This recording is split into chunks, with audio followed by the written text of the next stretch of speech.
Hello friends, welcome back to my channel passion for literature. और आज इस video में हम बात करेंगे क्लोजेट ड्रामा की। क्लोजेट ड्रामा के बारे में 10 इंपॉर्टेंट पॉइंट्स से मैं आपको समझाऊंगी कि क्लोजेट ड्रामा एक्चुअली होता क्या है, उसकी क्या फीचर्स होती हैं।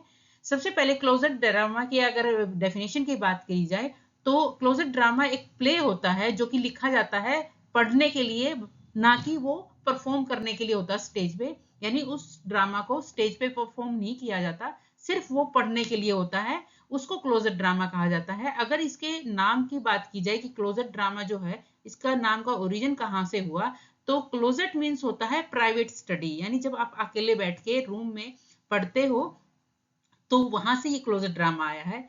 तो ये प्लेस जो होते हैं वो प्राइवेट रीडिंग के लिए होते हैं, इनको क्लोजेट ड्रामा कहा जाता है। अगर इसके फॉर्म की बात की जाए कि ये लिखा कैसे जाता है, तो it is written like a play. तो ये प्ले की तरह ही लिखा जाता है। इसमें डायलॉग्स होते हैं और स्टेज डायरेक्शंस भी होते हैं, ताकि बिल्कुल आपको ऐसा फील हो कि आप स्टेज पे ही किसी प्ले को देख रहे हैं पढ़ते time. But they are not design for performance. लेकिन परफॉर्मेंस के लिए नहीं होती। सारी चीजें रहेंगी, डायलॉग भी रहेगा, स्टेज डायरेक्शन भी बताई जाएगी आपको, कहाँ से आ रहा है, कौन लेफ्ट में से आ रहा है, कौन कहाँ से निकल के आ रहा है, क्या चीजें हो रही हैं। तो सारा का सारा स्टेज डायरेक्शन की तरह रहेगा, लेकिन वो परफॉर्मेंस के लिए नहीं होते हैं।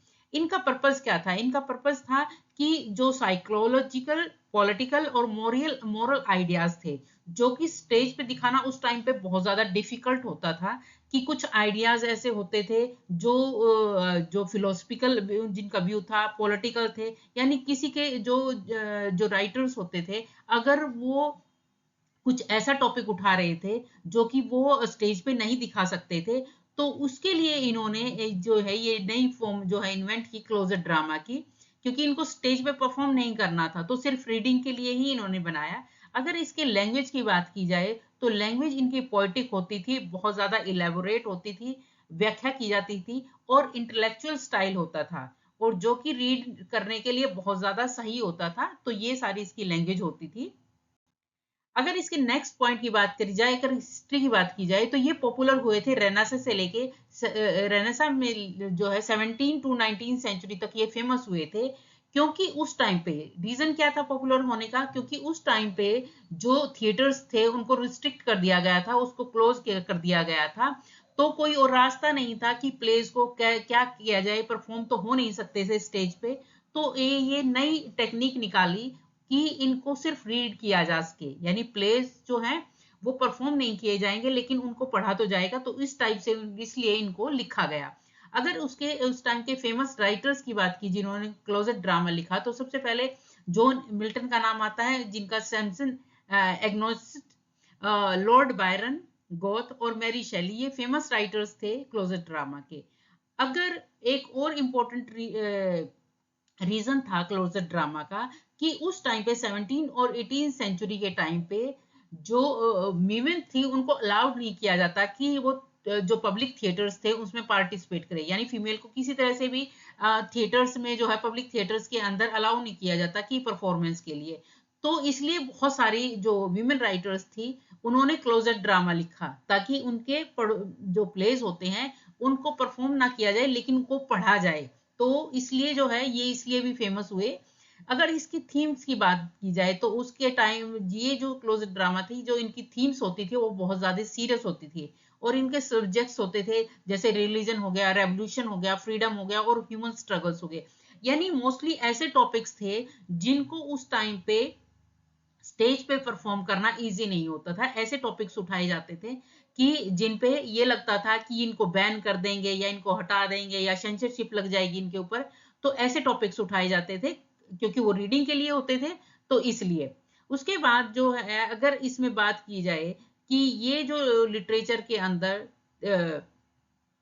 ये एज ए लिटरेचर ज्यादा पढ़े जाते हैं, ना कि एज ए थिएटर। यानी परफॉर्मेंस के लिए नहीं पढ़े, परफॉर्म करने के लिए नहीं होते थे, पढ़ने के लिए होते थे। तो इनका फोकस जो होता था वो थॉट और लैंग्वेज पे होता था। यानी सीधी सी बात है, अगर लिखने के लिए होते थे तो उनके अंदर थॉट्स थी और लैंग्वेज पे ज्यादा फोकस था, ना कि परफॉर्मेंस पे। परफॉर्मेंस के लिए नहीं होते थे।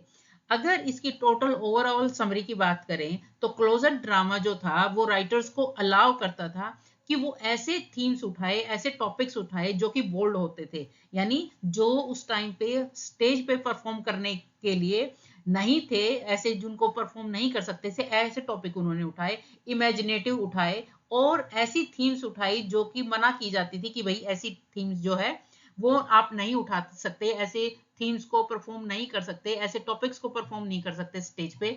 तो ऐसे टॉपिक्स को फिर क्लोजर ड्रामा में लिखा गया। और ये जो थे, सबसे बड़ी बात थी कि लिटरेचर में उस टाइम पे अगर स्टेज पे मान लो कोई भी ऐसा बोल्ड कोई भी चीज परफॉर्म की जाती थी, तो सेंसरशिप का डर रहता था कि इसको हटा देंगे या मना कर देंगे या उस प्ले को परफॉर्म नहीं करने देंगे। तो उसको उसका ऑप्शन ये आया कि क्लोजर ड्रामा आया, क्योंकि ऐसे टॉपिक उसमें लिखे गए। अगर फेमस एग्जाम्पल की बात की जाए क्लोजेट ड्रामा की, तो सबसे पहला है सैमसन एग्नोनिस्ट जॉन मिल्टन का, उसके बाद सेकंड नंबर पे है प्रोमेथियस अनबाउंड पर्सी बाय सेली का, उसके बाद मैनफ्रेड लॉर्ड बायरन का, उसके बाद केन है लॉर्ड बायरन का, द सेंसी है पर्सी बाय सेली का, उसके बाद डी प्रोफाउंडिस ये है ऑस्कर वाइल्ड का, और उसके बाद लास्ट है क्वीन मैब जो कि पीबी शैली का है। तो ये इंपॉर्टेंट एग्जाम्पल्स हैं क्लोजेट ड्रामा के। तो आई होप स्टूडेंट्स ये वीडियो आपके लिए हेल्पफुल रहेगा यूजीसी नेट की प्रिपरेशन के लिए। और छोटे छोटे जितने भी 3 मिनट के जो वीडियोस हैं वो मैं डाल रही हूँ अपने चैनल पे शॉर्ट्स वीडियो में, वो आप जाके देख सकते हैं। वो यूजीसी नेट के अंदर आपकी बहुत ज़्यादा हेल्प करेंगे।